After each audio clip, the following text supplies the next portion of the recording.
I built this a couple years back, and even though it's hard to get this case, I wanted to look at an inexpensive filter that is easy to install. And so I found these, and I'm going to see how easily they go onto this case. It probably applies to most any other case as well.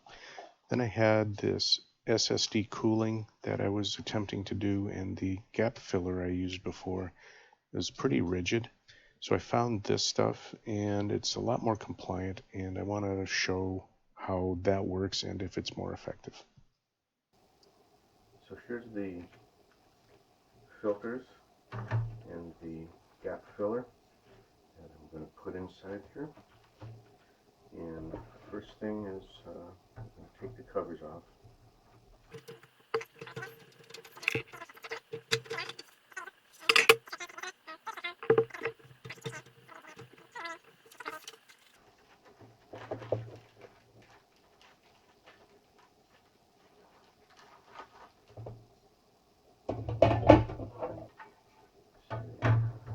Just sit almost perfectly.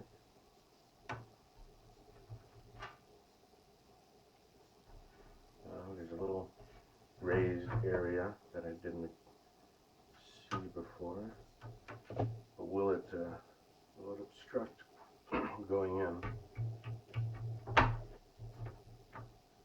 Yep, it will. So gonna have to do a little bit of work on this if I want them on the inside. I have to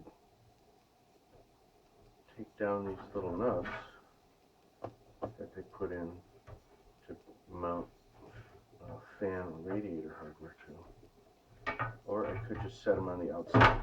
If I do that, they fit nice and easy. They don't move around too much. So maybe I'll just do that. The side panels, so take off one of this, and oh yeah, this bracket would also have to come out for the top. Side panel. Let's see what that looks like.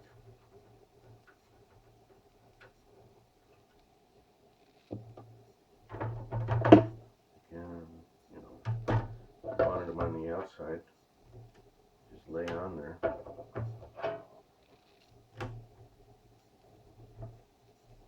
Just nice and easy. But on the inside, there's these ridges they put, probably, for some stiffening. And I was experimenting with that before, and these are easily cut down with the scissors, or if you want really good precision, you can use an X-Acto knife and a straight edge or some other way. But you can see, hopefully you can see that they're just too wide to fit on the inside of this cover. But you could cut them down to the perfect length where they fit within those stiffeners and get those filters on the inside. Think about whether that's worth it, or like the top cover, just place them on the outside. They stay on pretty well. Maybe I won't go through the effort of putting them on the inside and just go with that.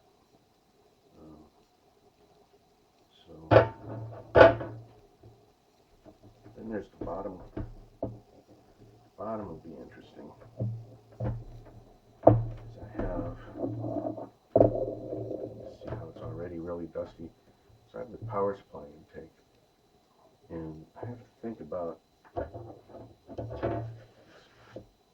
wipe some of that dust off, whether or not just putting that on there is a good idea. But if we take this bottom cover off, see that I also have that issue with the M2 drive. Pull that off of there. See how that looks. Oh, good. It's kind of how it was before. I don't exactly, I mean, you can kind of see where this sat. And so the rubber bands that retained this heatsink had broken a long time ago. Kind of disappointed to see that happen. But this heatsink, it's on there pretty good. I don't think it's going to move anywhere on its own. So I think I'm just going to leave that. What I'm going to do is clean all that up. I think I might mark where this one is at. And then we'll take a look at how this fits inside that, if it's thick enough or not. So I will be right back with this all cleaned up, and we'll take a look at how that gap filler is going to work.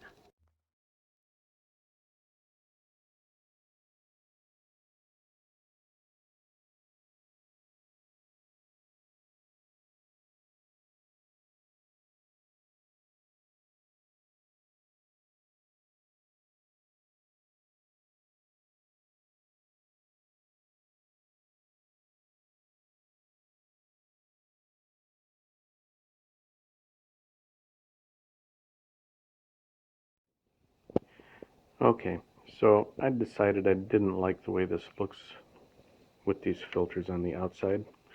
The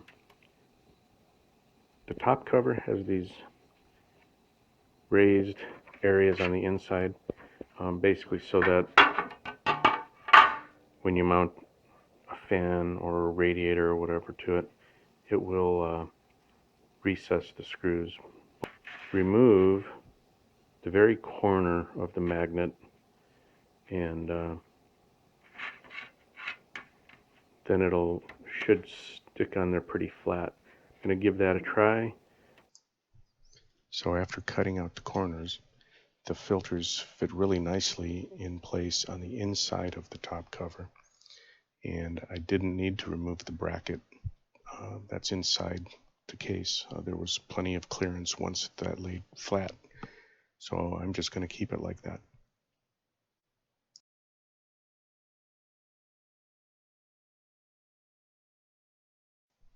After having taken care of the top cover, I couldn't just leave the sides the way they were, so I'm going to have to cut down all the filters for the sides so that they fit on the inside between those two stiffeners.